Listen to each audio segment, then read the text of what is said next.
8 days left in 2019 for Florida State football, and hopefully a win to cap off the fine year of 2019 and get off the field and ready for better things under Mike Norvell in 2020. Mark Rogers TV, the voice of college football, bringing you Florida State football. We could never do it. We just couldn't make it just based on me. We need these guys in each and every week. Jason Parker from Chop Chat, and of course, Logan Robinson from Knoll Game Day. Gentlemen, how you doing? Doing great. I'm doing great. Speaking of 8 days, a happy shout out to night 2 of Hanukkah for my fellow Jewish brethren. It's night 2 here of Hanukkah. So a wonderful shalom to all my fellow Hebrews out there. Logan, I know you're celebrating. You had your latkes and your dry brisket. I know you had that. I did. I made some spaghetti today on my own, and it turned out very well. And it smells very good in the house right now. It smells like holiday cheers. That is not a Hanukkah meal, but okay, cool. We'll go with it. All right. My daughter and I baked 3 different types of cookies yesterday. Actually, she baked. I watched her. And then we selected our strip steak that we're going to be putting together for our Christmas Eve meal. Also not a Hanukkah meal, but okay. All right. You guys are over 2. So let me explain how this whole Hanukkah thing goes. No. But, Jason, can you explain to us the menorah? Okay, I'm going to really quickly explain what Hanukkah is for those who don't understand. Imagine your cell phone is on 10% battery. I saw this online, and it's the best way for our millennial era. Imagine your phone's on 10% battery, and it lasts for 8 nights. That essentially is what Hanukkah is. The story goes that there was only enough oil, that they thought there was only enough oil to light the candles for 1 night to rebuild the second temple, and it lasted 8 nights. They were able to rebuild the temple, and thus the menorah. It has 8 candle holders. The middle one is always lit, and then you go from right to left, and you light it up for 8 nights. A master storyteller to be able to fit that all, the history of ages and ages of explanation into like 20 seconds. Well done. That's how I do it. It's called a VO. I get it done. All right, I'm going to move the door out of the way. I got the shout out to the FSU hat. And before we talk FSU, let's give a shout out to Mark Rogers TV, the voice of college football. You may ask yourself, why are we giving him a shout out in the first 2.5 minutes? Because his alma mater, the Fighting Golden Flashes of Kent State, got their first bowl win in program history in the Frisco Bowl, the tropical smoothie Frisco Bowl. So a hearty mazel tov to you and to your Golden Flashes. Congratulations. Well, thank you so much. I saw about as much of the game as I just did the UCF Marshall game. Probably about half the game. I was at work checking out the Golden Flashes, who put up a big 51 spot on Utah State. Now, does UCF going to claim a 3rd straight national title after winning the Gasparilla Bowl, or how does that go? Or how are they going to claim this one? How are they going to figure out a way to claim that they're national champions for a 3rd straight year? One, if we want to start picking on programs that should not be claiming national championships, go to Alabama first and foremost. Right. The 17 number is way inflated.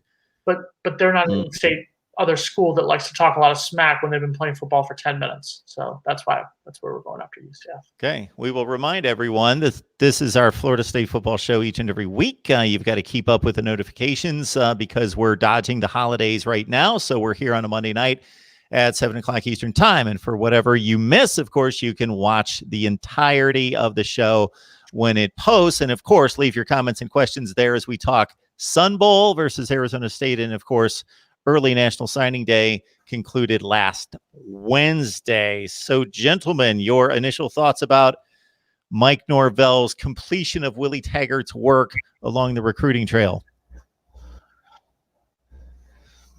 I thought he finished. Am I unmuted? Okay, good. I'm unmuted. I think it's pretty well. I was thinking about this earlier today, and just the whole. First, you look at the quarterback situation with Willie Taggart couldn't bring in a quarterback at all during his time, but right off the bat, he was not able.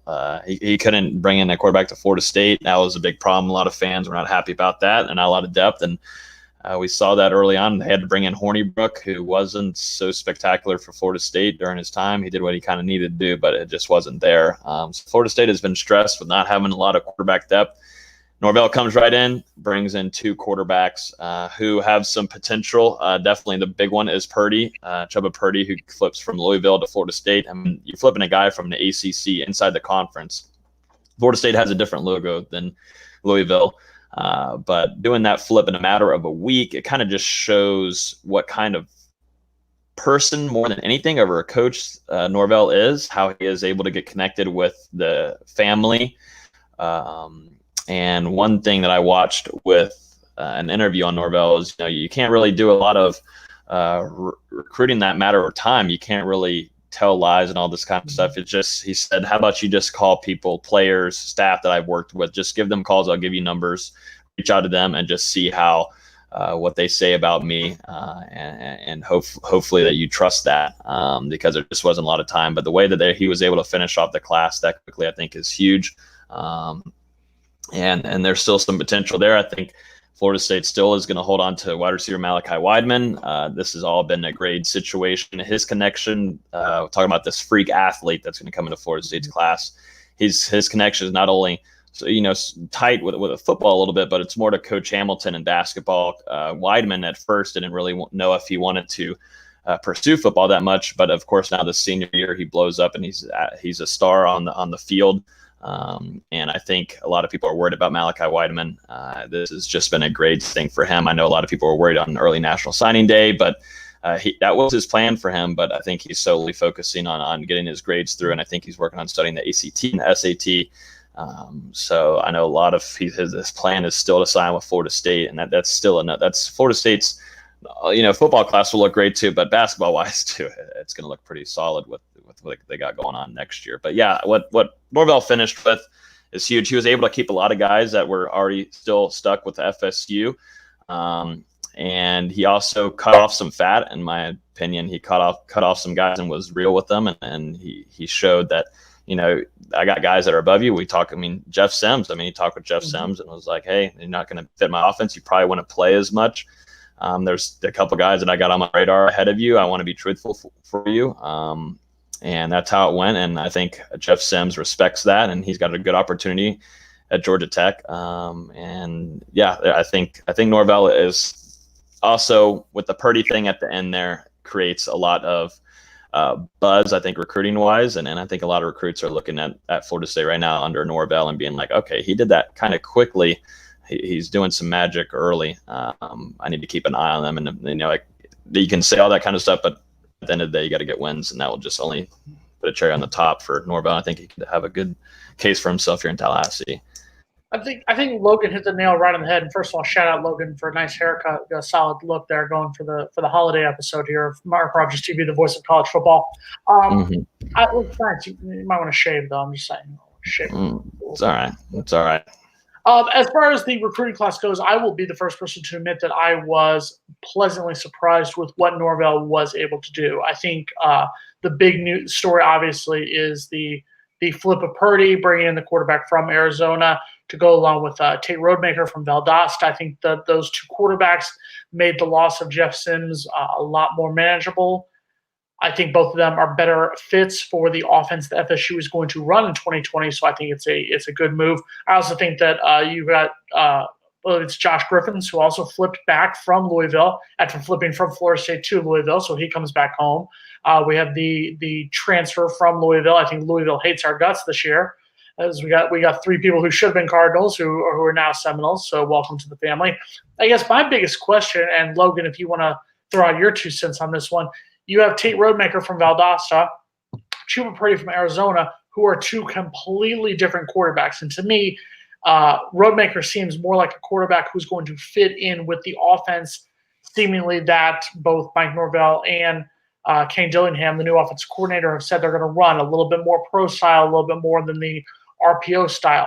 If that's the case, then why do you think Purdy flipped from Louisville? I think you hit the nail on the head, though, that I think you're right that Mike Norvell didn't have time essentially to blow smoke up people's butts. He just had to be honest and say, here's what we're going to do. You're either with us or against us. But where do you think Purdy is going to fit in with that new offense? Well, one thing that we've only heard a few things, and, as writers and stuff, I'm sure you're able to look at some of the offense that he runs, but it's a pro style, but it's quick where, instantly, I know we're talking about Purdy, and this is Norvell's quarterback.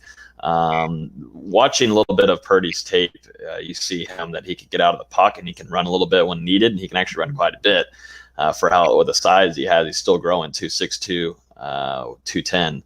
he's a big boy, but moving inside of a quick offense, I think, is what's going to fit pretty well. Roadmaker too is another talented guy, tall. He's kind of got like a little bit of Blackman, just physical attribute wise. But I still think Purdy is a little above, but there's still going to be a quarterback competition no matter what. But one thing that's what's the other guy on the outside, James Blackman, heading into next year, he probably feels a little bit better being in the pro style. It's still going to be quick, but we could see how James Blackman was able to manage quite a bit of the games moving quickly. But he's not a running quarterback. That's not what he would fit with Kendall Briles and and Taggart's offense. It wasn't going to work either at all. He did what he could do, but with Norvell's offense, it's going to be pro style, fast. That's where a lot of these players at first coming into Jimbo's guys were used to. I mean, that's what they were recruited for. So it's just sloshed all around. But I do think Purdy is a little bit above Roadmaker that will fit this offense better. But we still got to see how this offense runs, because Dillingham and Norvell fit very well together. They admitted that. They are even if they're in some kind of trouble during games, they're able to sit back, and they're usually on the same page in a lot of things, and they're able to make the right, correct answers. So it'll be interesting to see quarterback-wise, competition and where it will go. But obviously, Norvell has a big eye for Purdy, and of course, Roadmaker. And they both played a very good competition during their days in high school too. That's a good note. Definitely Roadmaker too. Wait, hold on. I'm sorry. I want to apologize again. Mike Williams, we have the most talented backfield in the country. Unfortunately, we have the worst O-line in the country.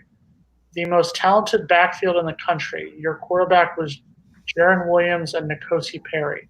That immediately means that Mike Williams watched no Miami football this year.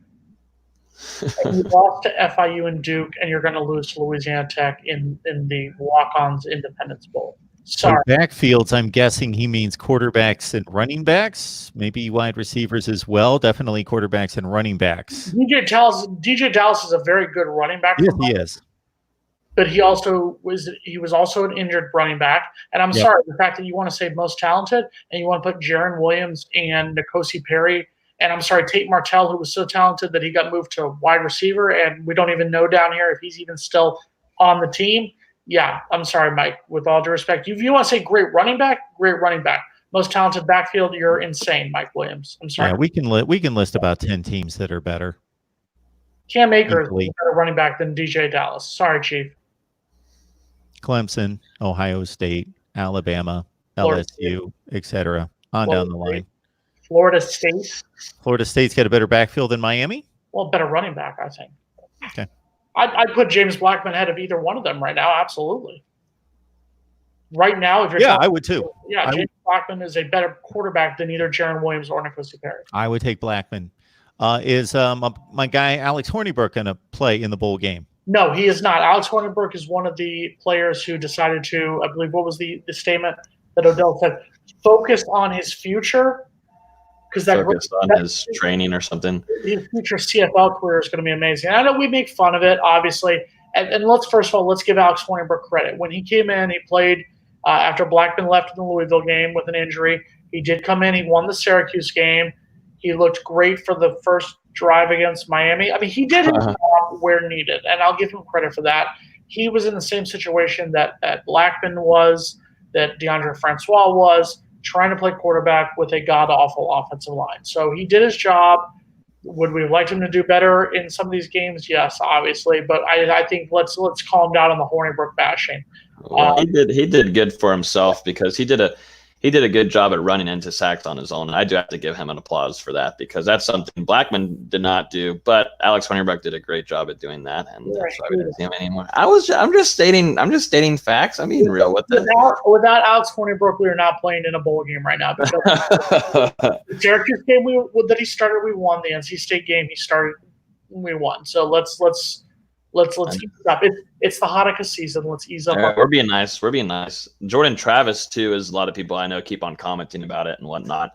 And I think And Norvell's offense, I'm not too sure. One thing that also concerns me too is that he had a very rough time learning the playbook. From what we heard throughout the whole season, is that he was having a rough time being able to study and get the game down. That's why he was restricted to only a few plays. If you watched him play where he had a couple drives, it wasn't too special. There wasn't any kind of there wasn't much of throwing, and when it was there, it didn't go so well. And he was restricted a lot, and that obviously shows because he hadn't learned the playbook all too well. And from what we heard going into the season and throughout the season is that Kendall Brow's playbook is pretty easy and simple to learn. And even, I guess you could say, when Willie Taggart came in, it was supposed to be simple and easy to learn. So that's kind of a worrisome there. But, on the field, he has flashes and he can play pretty well. It just seems like, he's got the on the field keys, but, being away and watching film inside the classroom for a couple extra hours during the day and putting that book out on the bed and before going to bed might help him a little bit. But he's got skill. We saw that multiple times during the season. And I wouldn't be surprised to see him play against Arizona State. And let's call it what it is. Jordan Travis was the flavor of the moment because he had the great runs against Boston College, he had a decent game against Alabama State, and he scored the first touchdown against Florida. But and Logan is exactly 100% correct on this one. What has he done throwing the ball? And I'm not saying Jordan Travis can't throw the ball. I'm not saying Jordan Travis can't be the starting quarterback when FSU plays West Virginia on September 5th of next year. But right now, I think he's the flavor of the moment. I think I need to see him in a full spring football. Remember, he came in. We had the whole situation with as the transfer portal turns, whether he was going to get approved or whatnot. I think that's what we need to see right there is I need to see a full spring of him actually being in the competition before I'm willing to give him a decent chance to be the starting quarterback. James Scott, thank you so much. 71 watching. We're up to 75 right now. Only 17 likes. James, of course, disparaging to a certain extent. It's only a FSU stream, but let's at least support Mark. Do your mitzvah. It's a mitzvah. It's a good thing. It's the holiday season. Hanukkah, Christmas, Kwanzaa. Do your mitzvah. Help us out. Yeah. William is asking about a secondary coach. Do we know anything there?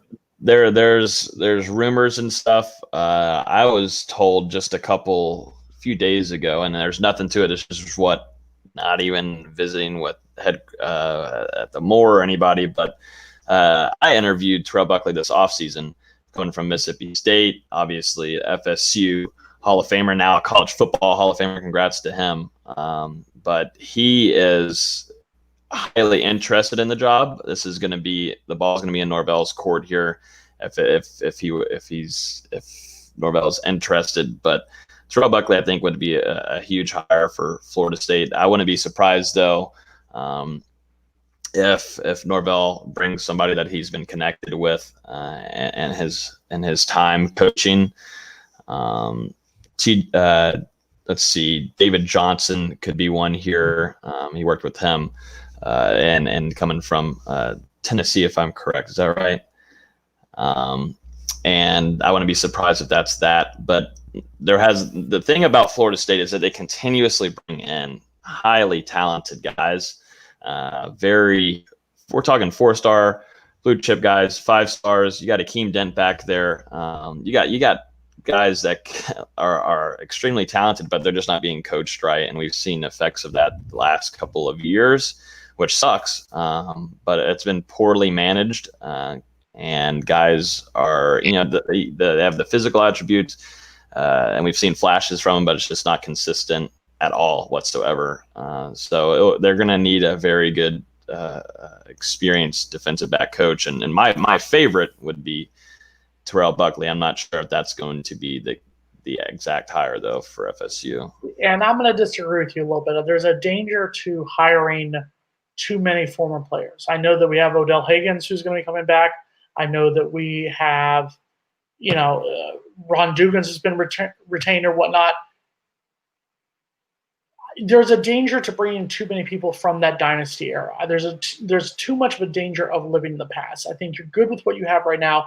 I wouldn't mind hiring a D-backs coach from outside of the history of the program, the history of FSU, because I think there's too much of that living in the past. There's too much of that living in the Bowden era.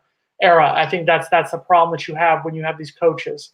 I think it is time for there to be some some fresh blood, I guess I would say, for the program. And by the way, for the person who said Clown, it's Mr. Clown number 1. And number 2, Cam Akers would run roughshod over DJ Dallas. Rough shot. DJ Dallas would be going, Cam, wait for me, buddy. And Cam would have to slow down. He'd have to get a meal. He'd stop at Gordo's, get some croquetas real quick, and then he would finally continue on once DJ Dallas caught up with him. One fun fact about Terrell Buckley: in 2018, his defensive backs did not allow 1 touchdown. One fun fact: this team went 13-2 in the Yeah, we know, and we play all this Sunday. You guys still have a team this season? Surprisingly, I don't know how we're doing it, but we are holding on by a thread, and there's no way we should even be allowed to go to the playoffs. But I'm talking smack now because I really know that the Patriots are going to come in and wax us at some point. So I'm getting it out of the way now. Well, as long as they get their cheating going, they'll be all right. Absolutely. So Cam Akers is basically no longer a Florida State Seminole. So who's going to carry the football in the Sun Bowl, or is James Blackman going to throw it like 65 times? James Blackman's going to throw it 65 times. Okay. And that's what they're going to most likely going to want to do. Now you have Kalen LeBourne, who could play. Kalen LeBourne is a good running back. He's nowhere close to Cam Akers as far as what Cam Akers, both his ability, his size, his strength, his speed, and whatnot. But I think he is enough of a running back to where it's not going to be a huge drop in, oh my God, we're going from 100 to 0. You're going from 100 to about a 50 or a 60. I think he had surgery though. I know, but I think. But he's not going to play, or no? Yeah, he's out. So it's just now Sheffield. Yeah, now it's just Sheffield. So completely ignore the 30 seconds that I just talked about. Delete. And holy hell, we are just the last 30 seconds. We are screwed. Just the last 30 seconds. Just the that's the 30 seconds ever right there. Forget everything I said. We're screwed. No, they're going to have to throw the ball. I mean, James Blackman can. He's had games of this before. He's just going to have to toss it. Just depends if they're going to have a good enough blocking. Herm Edwards is going to send it on him, I'm sure. But they're going to have to throw the ball. Deontay Sheffield does have some talent there, but it's not anywhere close to what LeBourne and Akers hold. And it's going to be interesting. I wouldn't be surprised. You know, we saw that Trayshawn Harrison has entered the transfer portal.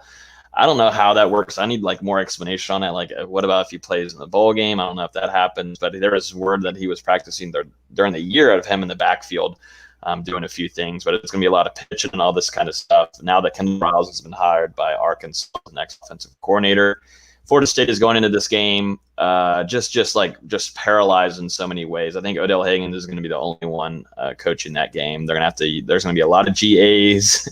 There's going to be a lot of. They might even allow the social media guys to get out there and coach a little bit too. It might be better than what kind of graphics they put together, but they're going to need a lot. They're going to need everything they can for this game. But you know what? The biggest thing, though, that I think is going to hurt them is that Dontavius Jackson is going to be missing this game. It's just dreadful for Florida State. I think this is terrible for them. I think this might lose. This is just a beating that he's leaving them. What did Dontavius Jackson do this season? And let's be honest about it. You know I'm being sarcastic. No, I don't know you're being sarcastic. Yes, I am. What did he do this season? He was the biggest waste of talent. And I don't want to demean our school too much, but he was the biggest waste of talent. He was, from what we heard from him after 2018, how he was going to be one of these driving forces. We talked about him being the key at the linebacker position. What has he done to earn any of the, I wonder – oh my God, we're going to be in trouble. No, he's not going to be the big loss. The thing that's going to save us in this bowl game is Tamarian Terry. The fact that Tamarian Terry is still going to play in this game, because we've talked about this before. Arizona State will be without their starting wide receiver, their starting running back, who both aren't playing in the game. Like you said, now Cam Akers is going to be gone. And now my news just breaking here on Chop Chat that Kalen LeBourne will not be playing. They start inside sources in Tallahassee named Logan Robinson. So the fact that we have Tamarian Terry sticking around is going to be the one thing that's going to save us and whatnot at this point. I think it might be first team to 17 points actually is going to win this game. Yeah. And fun fact, Miami shut Cam down 2 years straight. He ran for 120 yards in 2017. Okay, and he ran for a touchdown this year, but thanks for playing 904 Hurricane. Sorry. Yeah. Don't let facts get in the way of your opinion there, Chief. I would think that the bowl game would be a time to audition running backs for 2020. What running backs do we have? We've talked about this for a while. None of these guys are going to be in the mix that you're going to run out there. But Laybourne, right? That's it. Who's on the running back team right now? Logan, if you are closer to a computer writer, who's on this team? There's because the thing that pissed me off going into the season the most, I think, out of everything is Anthony Grant. He screwed me all the way up. I was so excited to see him play this year. I thought he would be a great use, not only in special teams like he was last year, but also he'd get some time to actually play in the backfield. But he's been dealing with personal issues off the field. He's got to get himself right.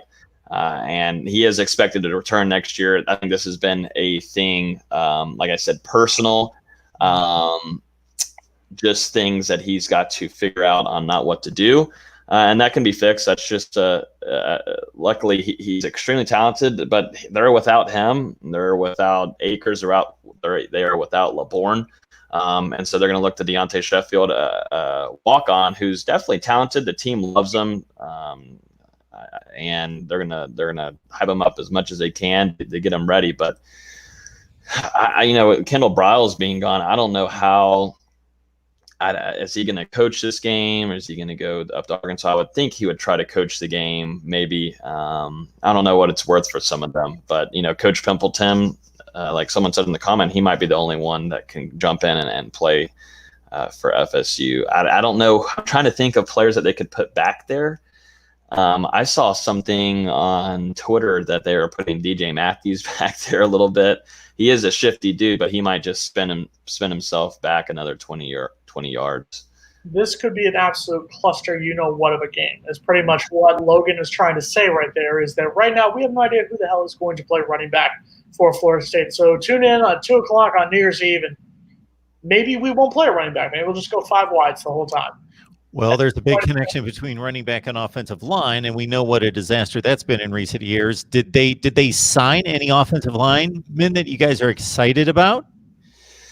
I'm excited, I guess, I shouldn't say guess. That's so just sad. I'm not, and it's not sad at all. Zane Herring is he's a big boy. He's got rings. He's a state champion from Madison County. He's kind of a local around this area. And he has been a Nole for a long time. I think whenever we watched him do his announcement the day before early signing day, his whole family was decked out with FSU stuff. He's always wearing FSU stuff. He's been a Nole his whole life. And he's a big boy. That's a guy that I'm excited about. But Florida State still has got the main thing now, and Dillingham and also Norvell admitted it, that they've got to look for JUCO guys or transfers. That they admitted it straight up. That's what they're going to have to do to bring in depth, but also bring in guys that could possibly start for Florida State. And I think there's some options out there. It just depends on what Dillingham, and it hasn't been announced yet officially, but their next offensive line coach, and that's going to be their first concern, is bringing in transfers and JUCOs. It's, to me, the offensive line is a position that we've literally been dealing with this for 5 years. And so the person down there who wrote Taggart really screwed FSU up. FSU was screwed up towards the end of the Jimbo Fisher era. So let's just clear about that right now. But we're not going to go into that whole thing right now. But this thing's been screwed up long before Willie Taggart was named the head coach at Florida State University. As far as offensive line goes, I am very like almost, I hate to use this analogy, but almost a battered dog who doesn't trust what has happened, because we sign all these decent offensive linemen who end up being hot garbage. So Logan's right. I think we need to go out to the JUCO world, get some of these JUCO guys to kind of build up the reputation again, build up the work ethic for those young guys like Zane Herring, like the kid from Venice. What's his last name? Thomas, the offensive lineman, Logan. Yep. Oh, sorry, say it again. I was watching. You're offensive lineman from Venice. I know you were watching me. You're all about the Lou, is it? I'm not a recruiting expert. Is it Lewis? Maybe. No, Thomas Sharker or whatever his name is. Oh, Schrader. I think it's Schrader. Yeah. So, but these are young guys who are coming in highly touted guys. But who's going to teach them? Which guys are going to teach them the way things need to be done at FSU? So that's what I need to see, and it's going to take a while. And let's be honest. Until that offensive line is back to the level of what we've had in the past. And I'm not just talking about the dynasty era. I'm talking about the 2013 team, the 2012 team. Guys who, Rodney Hudson, these guys who are now doing things in the NFL. Until we get to that level, that's where the biggest problems are going to start. Because you can have all these great running backs, you can have great quarterbacks. Unless you have an offensive line who's going to block and going to protect, they're not going to do a damn thing. And I'm sorry, I was looking for a name here and I was completely out of it, but I did have Willis right. Lloyd Willis is someone that Odell Higgins was in on the recruitment there too, and he also supposedly was talking about him and having a high caliber. He's got a high ceiling. He's a big boy, 6'7", 310, if I'm correct. Where's he from? Where's he from? He's from Killian, Miami, 305. Yeah, 6'7", 310. And the staff is really excited for him to come in. And I think a good offensive line coach could really put him into a top tier town where he could get drafted. He's got a lot of potential. It's just got to have good coaching. And a lot of these guys could have good play. It's just been a struggle. And like you mentioned, Jason, it's been tough since Rick Trickett was there under Jimbo Fisher. And then whenever you stop recruiting for him too, it just kind of falls all apart. So we just haven't seen a good offensive line in years. And Norvell did recruit. He did what I've constantly said and constantly preached. He came down to South Florida. He got, like you said, Lloyd, whose high school coach is Derek Gibson, former FSU star player. And he got another kid from Palmetto, wide receiver from Miami Palmetto. So that's another thing, is building up these recruiting areas, getting the Florida recruits to come to FSU. These are guys who could have gone to Miami, could have gone to Florida, and they are instead going to FSU. So, I'm cautiously optimistic on the future, but so far I'm decently happy with what Mike Norvell did on signing day. I think they're, and I know some people are commenting about defensive tackle and all that. I wouldn't be surprised if he's moved to offensive tackle.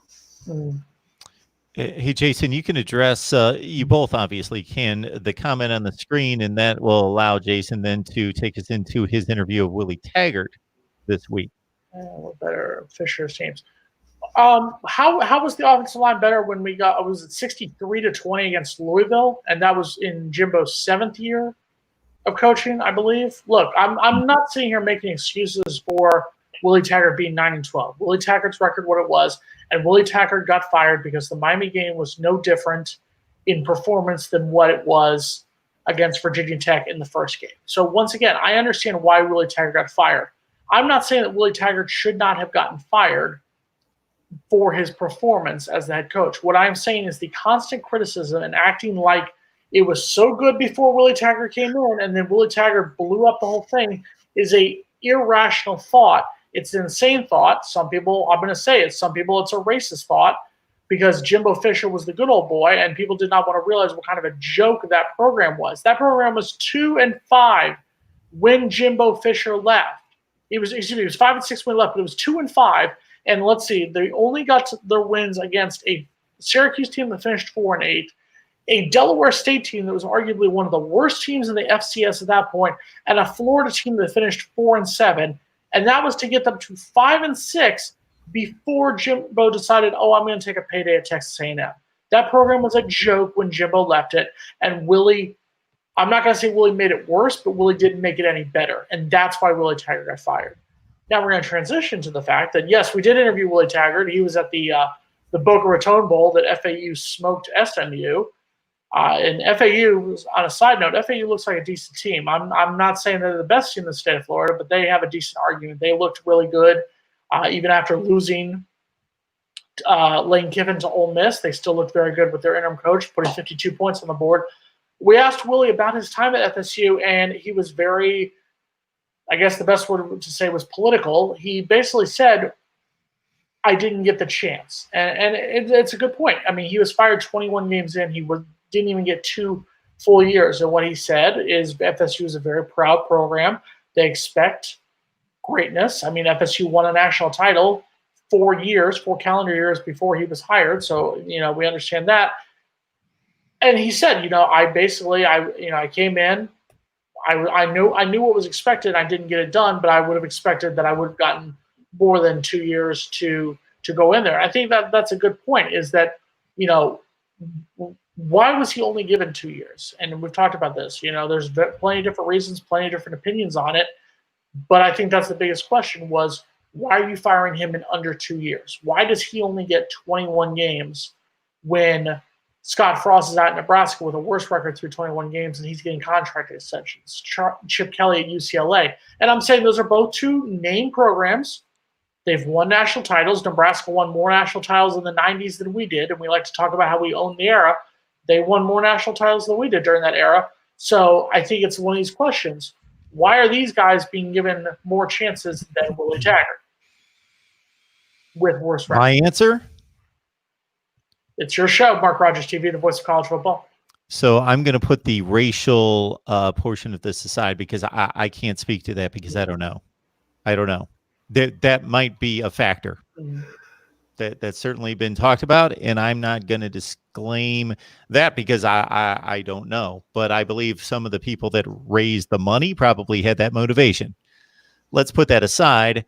I would say that Scott Frost has a more difficult assignment in Nebraska, bringing talent to Nebraska, took over a roster that wasn't quite as good as Florida State. I don't think there was a decided substantial difference in roster talent, but didn't have the roster talent that Jimbo Fisher brought to Florida State, like top 15 talent, Nebraska more like top 35 talent on the Scott Frost roster.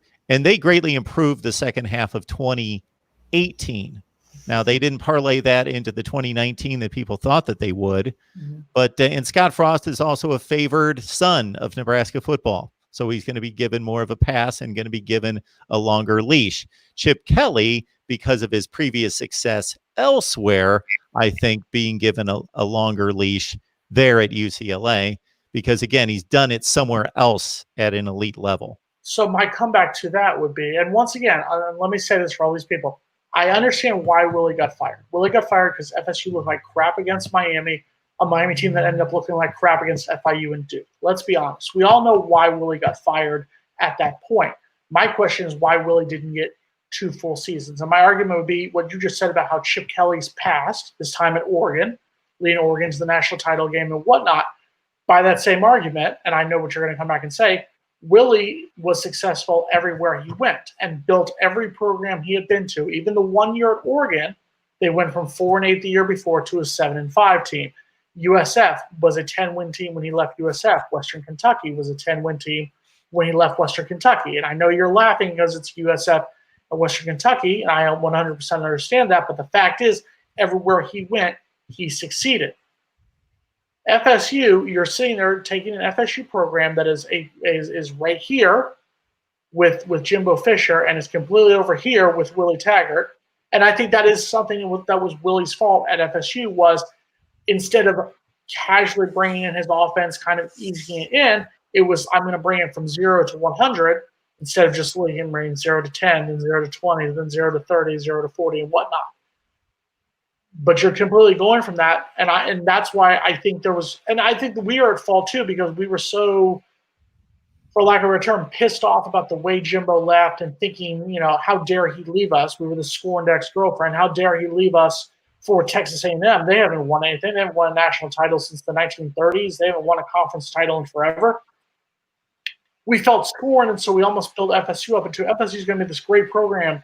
Willie's going to bring it back instead of saying, it's going to take time. We're going to build it. We're going to build it. I think that's what you're starting to see more with Mike Norvell. He said in the press conference, hey, we're going to have to work. We're going to have to work.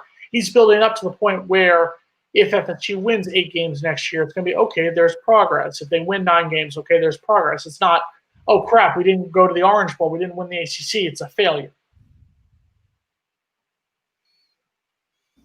So Chip Kelly took about a top 20 program. So he didn't build that program. That program was really good when he took it over.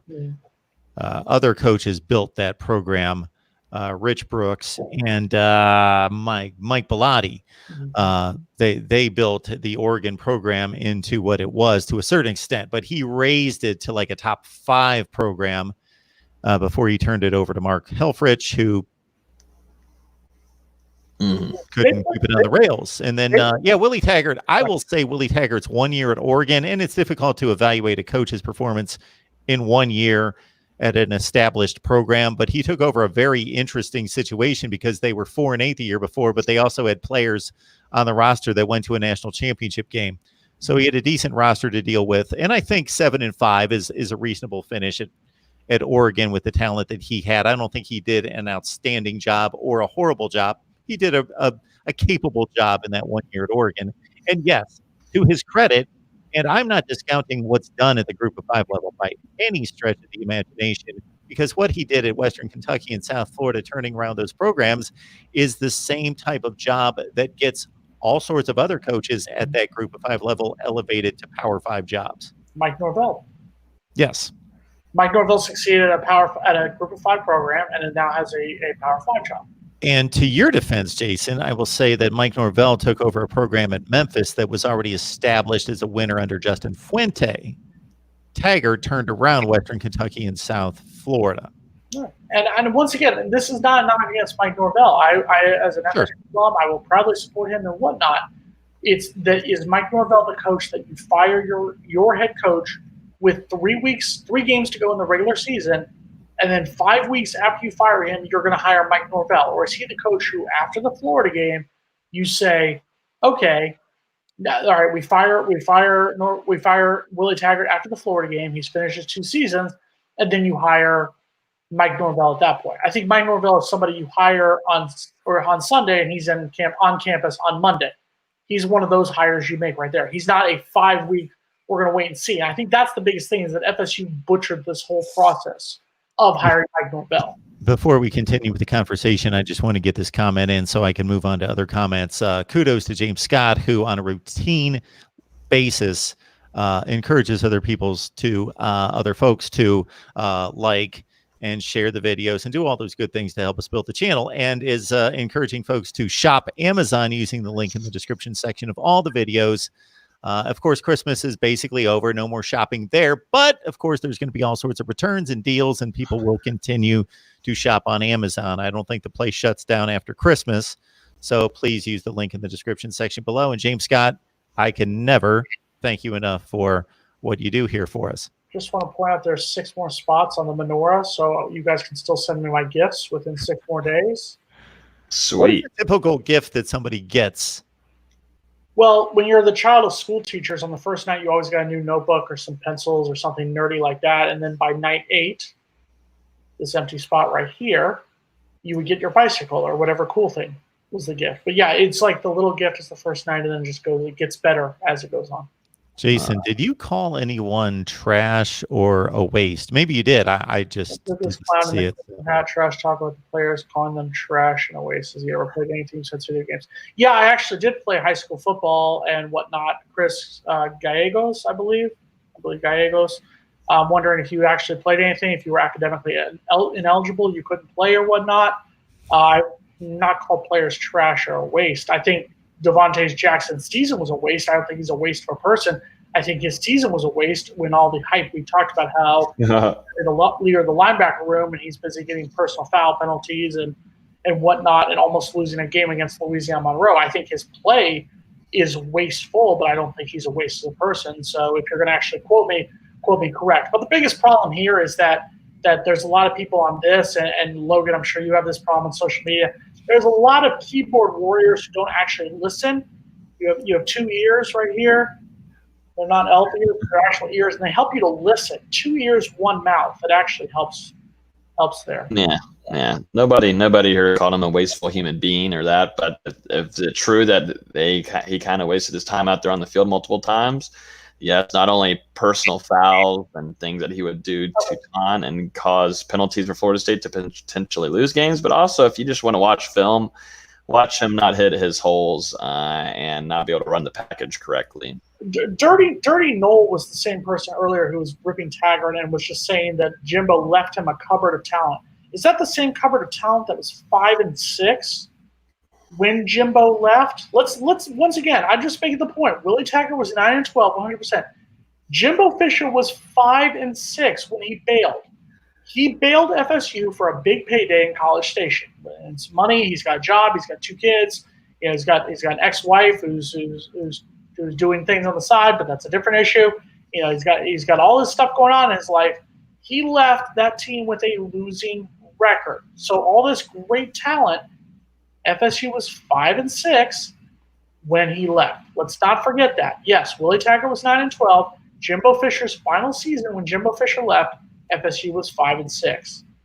The point that I will always make anytime I comment on Florida State on this show is that both of you, when we're strictly talking about Florida State football, know so much more about Florida State football. I watch my 5 games a year. I don't study it. You guys are immersed in it every day. I'm immersed in like 25 or 50 teams or whatever. So I will never challenge your knowledge of the personnel on the roster or your evaluation of what's going on in Florida State. I will say, though, and we've had this conversation before, that in my both combining my memory of the games of 2017 versus 2018, and then also looking at the numbers, the scores, and so forth, I thought that they played much better, decidedly better in 2017 than they did in 2018. They were playing good teams close in 2017. Clemson, of course, would be the biggest example. They played a really good game against Clemson in 2017. They hardly played a decent game in 2018. Logan, can you help me out here? No, you're right. College by 1 point. They beat Wake Forest, and they basically, they looked awful in like 10 games in 2018. Now, by that same point, I will come back to you and say we looked better this season than we did in 2018. Would you argue that? No, I'm not going to argue it. Right, you could have beaten Wake Forest. You could have beaten Virginia. You could beat both of those teams. 2 of the best teams, probably the second and third best teams in the conference you played down to the wire. We were arguably 2 points away from being a 6-3 team after that Miami game instead of a 4-5 team. So that's why my argument is, once again, when I say why Willie Taggart shouldn't have been fired, is that this team was playing better this season than they were in 2018. There was a improvement, I think a much noticeable improvement this season as opposed to last season. I don't think it was enough. I don't think it was enough for. There was just still things that just kept on happening, even with bringing in supposedly you bring in Kendall Briles. You've got Ron Dugans, and you're bringing in Clements. Nothing was being changed. But I think the biggest thing, though, we already talked about this, is the lack of discipline. If listen to what you said about Taggart and what I've heard from interviews so far, he is in a different world. He's smoking something that I wish I could get because I'm in college and I'm stressed with a lot of assignments and everything. But I do have my beer. Either he's drinking or something. He said he's pretty much keeps on telling reporters that there was no culture problem or whatever. Are you effing kidding me? All right, Florida State, and it still is, they're a doo-doo of bad discipline, and Norvell has all the work in the world, and he keeps on stating that there is some fixing that has to go on, and it's day by day. But he is in complete denial if he thinks that there's no culture problem, that he needed a little bit more time. Shoot, if he probably would need 5 years or 6 years in order for that. But guess what? This is Florida State, and that just isn't going to happen here. Boosters won't do it, and they said, nope, not giving checks anymore. You're going to lose to both rivals. Once again, that's 4. And there wasn't like significant progress. I mean, Kendall Briles was probably the only – a lot of people are giving Kendall Briles heat for his play calling. I did a little bit, but – he saved Florida State with actually getting some points on the board this year. Wait. Kendall Briles had Harlan Barnett on staff. Kendall Briles, our offense, our running game was higher ranked. Our passing game was worse ranked this year. That was all Akers. Under the savior of Kendall Briles. So let's once again, let's stop with the Kendall Briles love. I'm happy. I'm sorry, I'm going to say it. I'm happy his ass is out of Tallahassee. He was a waste. He was a horrible hire. He needs more of the blame than Willie Taggart. Because Willie Taggart gets all the blame for the 2018 offense. The 2019 offense, he turns the keys over to Kendall, and then when anything happens bad, it's still Willie's fault, right? I think the stupidest thing. I'm gonna say this one thing. Let me say this one thing real quick. You want to talk about culture and discipline? I believe it was Dalvin Cook getting arrested under Jimbo Fisher. We have video of our quarterback punching a woman at a bar under Jimbo Fisher. I don't believe any of those things happened. I mean, obviously DeAndre Francois, and what happened with DeAndre Francois? Kicked off the team. Players kicked off the team. Players were actually disciplined. Players were actually going to class. Players were actually graduating. It wasn't like a real-life version of the movie Varsity Blues.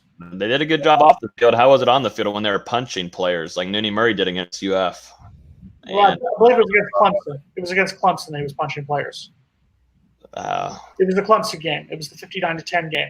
Once again, your argument is right now is the argument of the I'm going to say it. I love you to death. It's the keyboard warrior mentality of he's 9-12. We're going to just keep pushing that. He's 9-12, 9-12, 9-12. What happens if he wins those 3 games? He didn't. No one talks about Odell. What happens if he wins those 3 games? What happens if? I think it's a lot of what happens, but here in Tallahassee, it didn't, and they can't. The boosters won't do what ifs and whatnot. They showed it at the Miami game. Bye.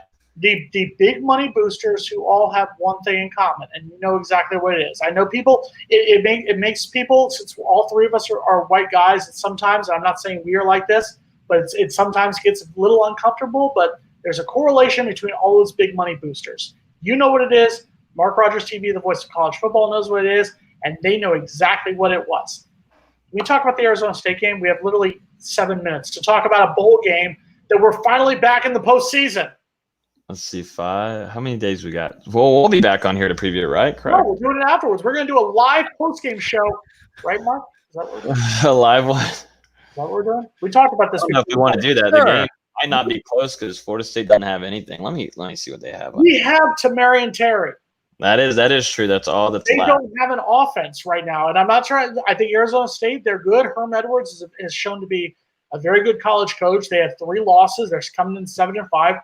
3 of their losses were by a combined 9 points. They were competitive, but their biggest problem is the fact that they lose both their starting running back and starting wide receiver, who are both skipping the bowl game to studs focus on their future. You know, whatnot. I think that's going to be the one thing that's going to save FSU is the fact that it's almost we have one more weapon than they do.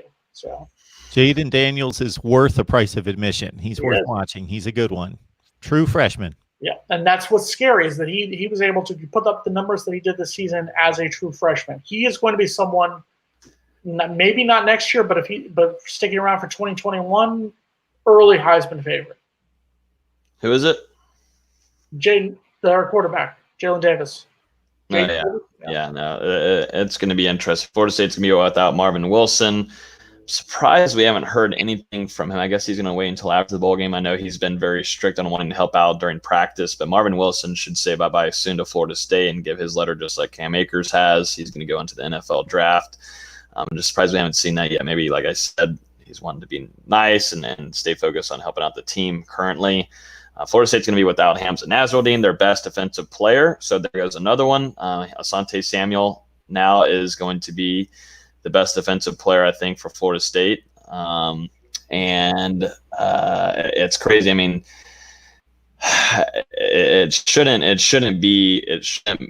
hopefully it could be a good game, but I'm just not it's just one of those years. James Blackman's gonna have to throw the ball. I think he can, but Herm Edwards has a pretty decent defense, and they're gonna have to find some way to have a running back there, or just have someone there to block, and just have James Blackman throw 60+ times during the game. And like you said, Tamari Terry will be there. Florida State got hit hard at wide receiver, and losing Helton doesn't help at all. And they're going to look at DJ Matthews. They're going to look at if Trayshawn Harrison's there, look his way. And like you said earlier, Tamari Terry. Logan, take your headphones off for 1 second. I need you to take your headphones for 1 second. Mark, can you cover your ears for just 1 second? Do I really want to do this? Do I want to put my channel in your hands? I don't know what's being said. For 1 second, just for 1 second, cover your ears. We beat Louisiana Monroe. Stop complaining about that game. We won. To your point, though, Jason. Yes, go ahead. I think there's a balance between. So a few minutes ago, you were saying we could have won these 3 games, and Logan was coming back with saying we didn't. You are what your record is. I think there's a balance there. I think you can look at 2, let's say 7-5 teams, whatever the record is, and say this team really played well against some of the best teams on its schedule and took them down to the wire, and they were a really good 7-5 team. Then you have those 7-5 teams like North Carolina State turns in all the time, where they beat everybody they're supposed to beat, and they get clocked by like 40 points by anybody who's any good that has a pulse, and they lose all their or they win all their cream puff non-conference games, and they've got this inflated 7-5 record. So you can do a little bit of both. But bottom line, yeah, you can't keep saying we could have won that game, because you could have lost some of the games that you won, and that's one, in fact, that could have been lost. You are 100% correct. Just like in 2017, we beat Wake Forest on a Hail Mary. We beat Duke on a fourth-quarter touchdown run by Cam Akers. I believe that was actually his first touchdown as a Seminole. So you're right, 100%. In 2017, Jimbo Fisher could have bailed with a 3-8 record and not a 5-6 record. So you're right. Just like you lose, you're one play away from winning a game, you're also one play away from losing a game. Jason, this might be the perfect question to ask you to end this argument once and for all about Jimbo Fisher's fault versus Willie Taggart's fault. I'll end it like this. Jimbo Fisher's the most overrated coach. He won with a great group of players. The 2013 team was a player-driven team. Once again, Logan hung over, me a little bit hung over, and you obviously drinking high on milk. We could have led that team to at least the ACC championship game, at least the Orange Bowl. On a worst-case scenario, that was a player-driven team. Jimbo Fisher gets too much credit for that 2013 team, and it shows because if he loses to, I believe, Oklahoma State in the bowl game and we win, we will have the same record. Go Oklahoma State. So my question to you, Jason, is you're taking over a football program. You are the athletic director. You're taking over the entire program at any university in the country. Doesn't matter. You've got a large sum of money on the line. You've got a large salary or maybe a gun to your head. It's life or death. Are you going to hire Jimbo Fisher to be your head football coach or Willie Taggart to be your head football coach? Honestly, I'm going to hire Willie Taggart. I don't trust Jimbo Fisher. I don't trust Jimbo Fisher. And I said this before. When Jimbo Fisher was hired as the offensive coordinator, you would hire Jimbo Fisher to be your head coach over Willie Taggart. He is the real life version of Bud Kilmer. Bud Kilmer, the coach character from Varsity Blues. You're too young for that, Logan. But you know the movie that I'm talking about there. He is the real life. Football is everything. Football is the only thing. 40 minutes of football for 40 years of the rest of your life. That is not what I personally want.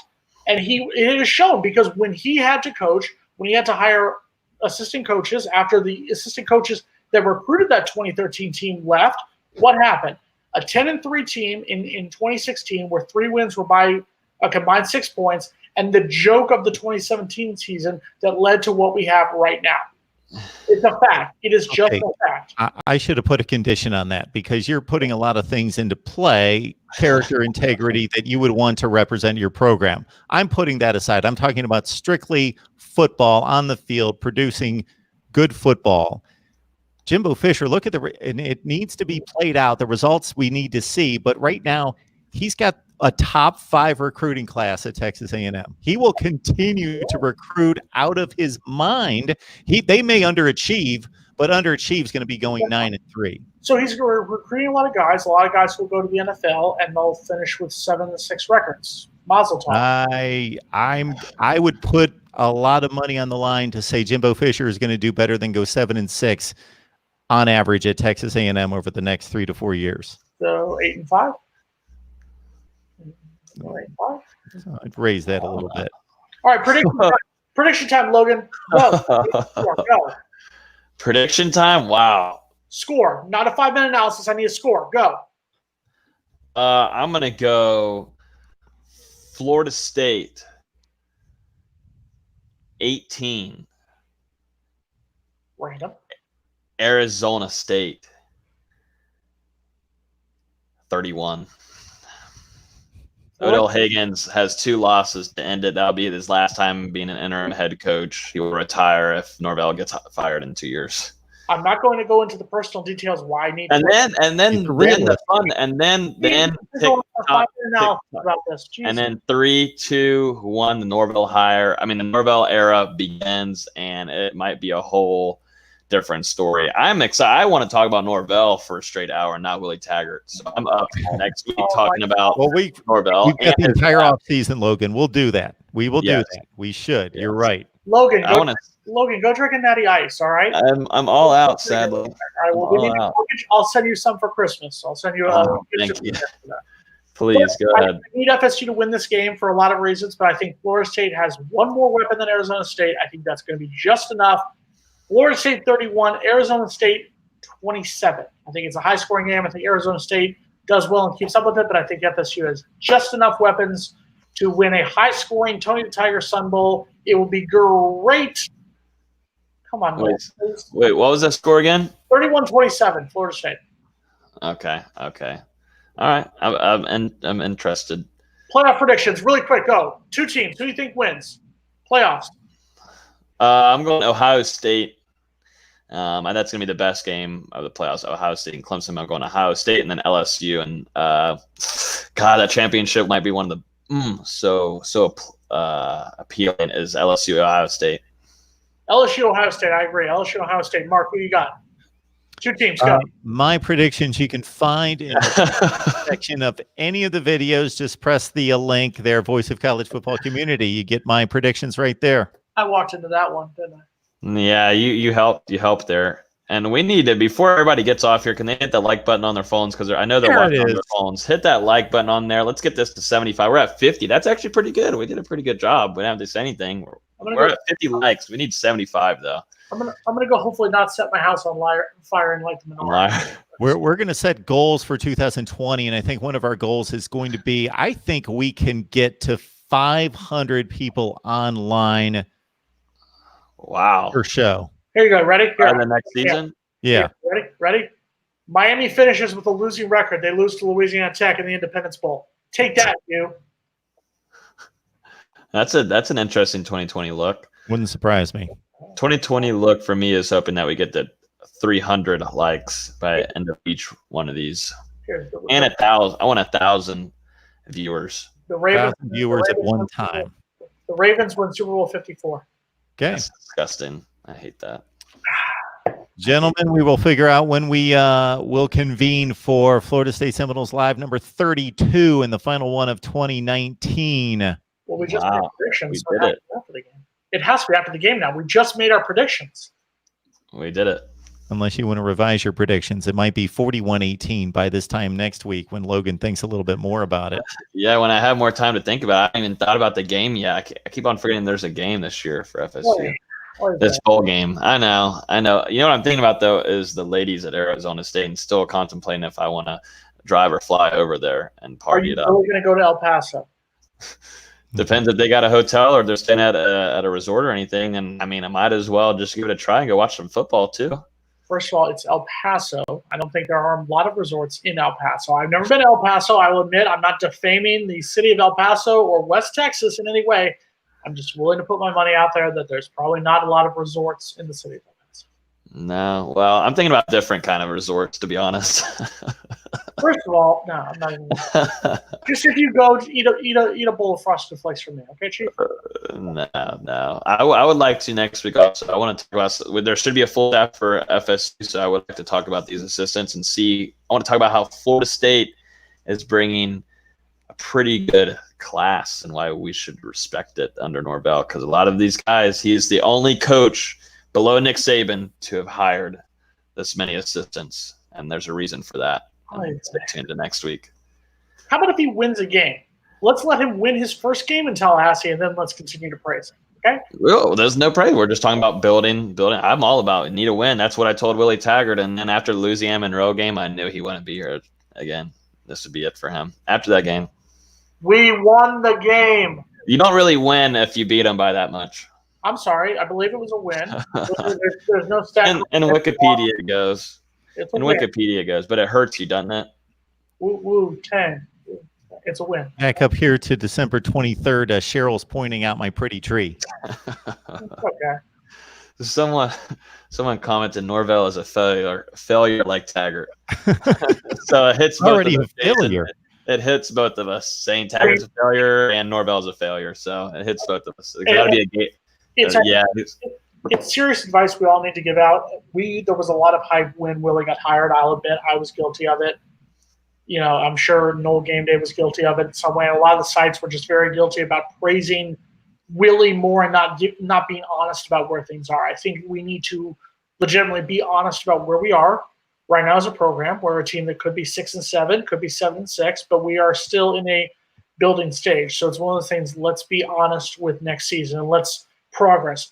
beat West Virginia that first game. That's the progress. Somebody mentioned this in the live chat, and if I get this worked out in 2020, we got an audio mixer and we've got a bunch of paraphernalia here. We could possibly take phone calls. Real quick, that would be real fun. Please remember, Jimbo wanted to finish the season. Then why did he leave? Why did he leave, Richard somebody? He left. He chose to resign and leave. He made the decision. He left. On that note, Florida State, Arizona State, Sun Bowl, Pac-12 versus ACC should be an interesting one. Come get some. Should be a circus. And leave those notifications on, because if you're not subscribed, you don't know when we're coming back with our next Florida State Seminoles live. Yeah. We need to schedule. After the Sun Bowl, make Mark work. Happy New Year. Happy 2018. Oh, shoot. 2019. My bad. See what you did to me, Jason? You made me think about last year so much and how much. Blame the Jew. I see how it's going to be here. Yep. That's it. That was actually a real cough. That really was a real cough. Okay. It sounded fake. It sounded prompted. All right, everyone. Thank you so much for joining the live chat. And, of course, dive into all the videos as we preview all the college football playoff games and, of course, all the bowl games as well. For Logan Robinson of Knoll Game Day and for Jason Parker of Chop Chat. One last time. This is Florida State Seminoles Live, and we will be back next week. Next year. Keep those notifications going. Next week. We'll be next year, right? We're doing it post-game after the Sun Bowl. Mark doesn't know yet. We're fine. We've got the We're going to take over his YouTube. We don't need him. He's fine. He'll be at a party. We'll be good. Oh, hey, Doc, how's it going, buddy? He was still – we're still live. I think I'll actually let you guys go unless you want to stick around, because I'm going to just sift through the rest of the comments just to make sure there's nothing that I need to clean up. Anything left in here? I don't think. Yeah, I think we got it handled here. I think that's pretty much. Are they still live? They said the guy in the middle is pure entertainment, says SEC Dog. I bring comedy. Comedy to it. You do, with kind of the things that you say about Willie Taggart. You do. Should have gotten more than 21 games. I'm fine if you want to say he should have lasted past the season. He should not have gotten fired after 21 games. You have to admit that, because Willie said low in 2018. We had a losing record in 2017 when Jimbo bailed. Jesus, Richard, are you related to him in some way? God, I'm fine with blaming Willie for a bad season, but acting like we were the messiah of college football in 2017 and before that, we weren't. You were better in 2017 than 2018. I don't think there's any question about that. We were better because of a rescheduled game, because of a hurricane, and because we won the Independence Bowl over Southern Miss.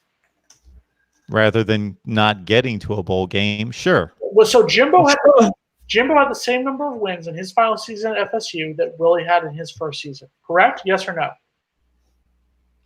Sure. They performed better. So he did no worse. He did no better, but he did no worse. If we took James Blackman in his first ever performance in regards to stepping on a football field for the first time at the collegiate level, and we put that James Blackman on the 2018 team to play Alabama,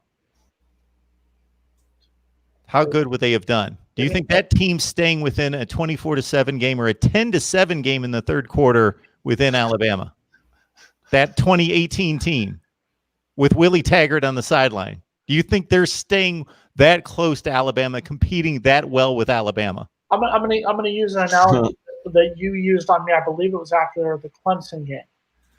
It's hard to go back into the past and put it together, two teams from different years together and compare. Oh my goodness, we're putting together almost simultaneous teams from the same roster. I may have said that comparing two teams that played like 20 years apart. I'm just quoting your words. I'm using your words. We're taking the 2017 Florida State team versus the 2018 team. I don't think the 2017 team was that good. I think 2017 gets a lot of credit for no reason. 2017, somehow everyone acts like, oh, it's no big deal that we were 5-6, that we were 2-5, and our last 5 games included a loss to Clemson, where it was a close game, I'll admit it, but it was a loss to Clemson, and it was a win that we had to beat Syracuse. Syracuse team that finished 4-8, and we beat them because their kicker missed a field goal at the end of regulation. We beat a bad Florida team that was coming back on us in the third quarter, and it was only a one-possession game in the fourth quarter. We beat a Delaware State team that I believe had a combined 3 wins in the previous 4 seasons at the FCS level, and we beat Louisiana Monroe in a rescheduled game that had to be rescheduled because of Hurricane Irma striking here in South Florida. Did you beat them 45-44 on a missed PAT? Oh, I believe Odell Haynes. Who was the head coach there? Was it Jimbo or was it Odell? Hey, QBs, watch out, my friends. It's Odell Higgins. I'm back again. I bought a great shirt, $10. It was him like this. Oh, no. Phenomenal. I am thinking about posting a video tonight. I don't care if I get like 12 views. I'm going to compare the 2017 Florida State Seminoles to the 2018. I'm going to do like a deep dive in the middle of bowl season when there's so many more important things to talk about. I'm going to do like a deep dive into the metrics, the yards per play, the whole deal. Okay, you do that. I'm going to go to sleep. You go ahead and do that. I think Willie Taggart hired a great staff too. I think Harlan Barnett was definitely a step above Charles Kelly.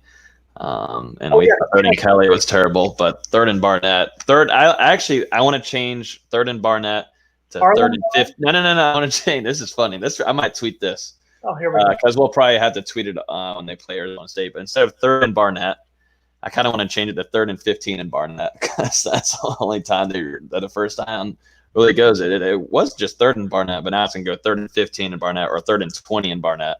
That's pretty funny. No, the biggest problem that had, in all honesty, was Willie was too loyal. Willie should have fired Harlan Barnett after that Louisiana Monroe game. Hell, he should have fired after the Boise State game, but he was too loyal to Harlan Barnett. I think Jimbo Fisher had too loyal to some people. Oh, well, I'm not arguing them, but I think they had. That's what both of them were really impaired on. And Jimbo Fisher should have fired Charles Kelly a long time before the 2017 season came to an end. Yeah. So. Should be fun. I think we should schedule Kent State for a game. Let's schedule Kent State. Let's get Kent State's most loyal alumni, Mark Rogers TV, the voice of college football, down to Tallahassee. Show them how we do it in the 850. What time is it? It's time to get loud. It's time to represent. Let's get him down there and let's get this done. Yeah. He will never survive. Do you really think I would come down to Florida State for a Florida State-Kent State game? I think you would. I was offered to come down for a Florida State-Miami game, and I said, you know what? I got too many games to cover. I can't be locked on one game. All right, here you go. If Kent, right here on Mark Rogers TV, the voice of college football, if Kent State does play Florida State, come down to Tallahassee. Right here. Make that promise for us. I attended one college football game this year in the approach to cover the game, and there was a big reason why, and it was an obvious reason. I went to the Florida-Miami game in Orlando this year. You're near us then. You're near us. Because it was the only game being played. So I thought, I'll go to that game. Yeah. Well, we'll get a box then. We'll get a box for Mark, and he can have 3 TVs. I won't be watching other games from like the Big Ten. Yeah. What happened? Okay, cool. It's not that we're mad, just disappointed. It's fine. You act like you live here, Jason. I'm just pointing out the fact that we've been live for 13 minutes longer. This is the after show.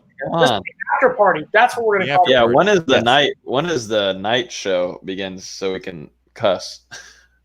Well, Jason, that'll be the after party show. I just want to cuss at some of the people who are honestly acting like Jimbo Fisher's a god of coaching.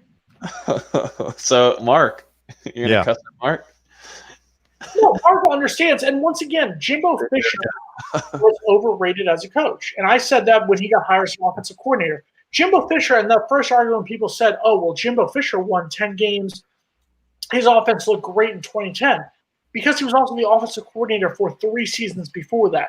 He was essentially the head coach of that team the final 3 seasons under Bobby Bowden and was able to build that team so that he came in 2010 as the head coach, and it wasn't like it was all brand new to him. Bobby just handed over the keys after the Gator Bowl and said, here you go, Chief. It's your team now. But he had essentially been able to build that team. Willie's biggest problem, and I will defend Willie, whatever, until the day, because I don't think he should have been fired 21 games in. I'm not saying he should have been retained for a third year the way things are going.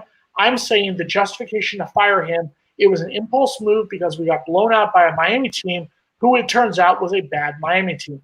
That's exactly what happened. And I think it's differently. Well, what other reason? No. I'm laughing at the comments. Said, I'm reading the comments. Someone said that FSU win their spring game. I mean, they have to, but also at the same point, they'll lose their spring game. So some team, the Noles are both going to be winners and losers come April 18th in Tallahassee. But that's what it comes down to, is the fact that we all hyped Willie up more than we should have. We should have realized that we were a dumpster fire in that 2017 season, and we should have owned up to it instead of sitting there and praising a national championship 4 seasons before. BW, maybe another live stream tonight, possibly. Hot takes here at FSU. Florida State Seminoles live number 31. 31 for 31 here. 34 there it is. All right. I think we can shut it down because obviously there's a bit of a fallacy in extending the stream to comment and respond to more comments, because there's just going to be more comments and it's never going to end. I mean, I got nothing better to do. What do you got? But thank you, everyone. I do. I need to wrap up a few more Christmas presents. So we got the, I'll probably, I'm going to like topple the camera if I try that. But the various Christmas presents, but we got to fill in a few more. Few more to go. Still waiting for mine, Mark. Thank you. Yeah, we need where's our show shirts? Show shirts. Yeah. I'll send you a Chop Chat shirt if you send me a Mark Rogers TV, the voice of. Hey, it's on the off-season priority list. Merchandise, some merch. Yep. I'll send you a Popeye sandwich if you send us a shirt. I want a sponsorship. Yeah.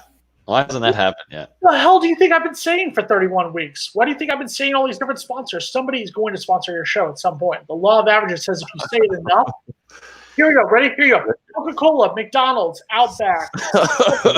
Surprisingly enough, this is the truth. I get contacted by about 3 or 4 people a week to sponsor something. Natty Ice. There they are. Natty Ice should be all over us. Yeah. I mean, this is unbelievable. Look at the work. And there's more boxes. Oh, more boxes ready to be put up. How's your liver doing there, Chief? Don't worry. There's worse people than me. That's all I stick to. I don't stick to Willie's weed. I mean, whatever he's on. When was the last time you went to Bullwinkle's? Before we end here, when was the last time you went to Bullwinkle's? About 4 months ago. It's not a hit anymore. Now there's Madison Township. All the girls go there. Yeah, I don't understand that. So here, this one's funny down here. I was reading that. I was going to see if we can get one last comment on this. He said, Richard's funny. Mr. Richard, you're hilarious. If that's your profile picture, you're hilarious. Richard's probably related to Jimbo. They're probably some West Virginia. Here, I'm going to use the word so that since I was accused of it earlier, I might as well make that first thing right. Richard is probably some West Virginia trash who's somehow related to Jimbo Fisher in some way. Sorry about that. Sorry, I'm going to say it. No, he shouldn't have been fired after 1 season. Anyone who thinks that you fire a coach after 1 season is asinine. Sorry, it has to be said. There's another football coach by the name of Nick Saban, who's from West Virginia. He's done pretty well for himself. Yeah, I'm sorry. I believe Nick Saban lost to Louisiana Monroe his first season, and what happened? All right, so let's calm down, guys. You know what? I didn't have these in 2017, but in 2018 and 2019, for some reason, these just all got on my wall. I just wonder why. Because you turned 21 and you could legally buy them in the state of Florida. That's why. It's not reinvented the wheel, Steve. Okay. Just wondering. Don't use your alcoholism to defend to hate on Willie. Okay, let's calm down there. And what Jordan says, I'm not into girls. I am into girls. Yes. There are no girls at Bullwinkle's right now. They're in different places. There's going to be at least 3 women in Tempe, Arizona, who will be giving birth to children named something Robinson at some point if Logan goes to El Paso. That's all I'm saying. The good thing about it, though, is I won't know who they are. God. The views expressed by Logan do not necessarily represent those of they don't. Mark Rogers TV or Nathan Parker. This is just me. So what happens? This is the after show after 8 o'clock. This is the after show. This is it. Free content. This is why we don't do after shows. This is exactly why, right? Nice. Logan, how'd you do? You passed all your classes? We're good?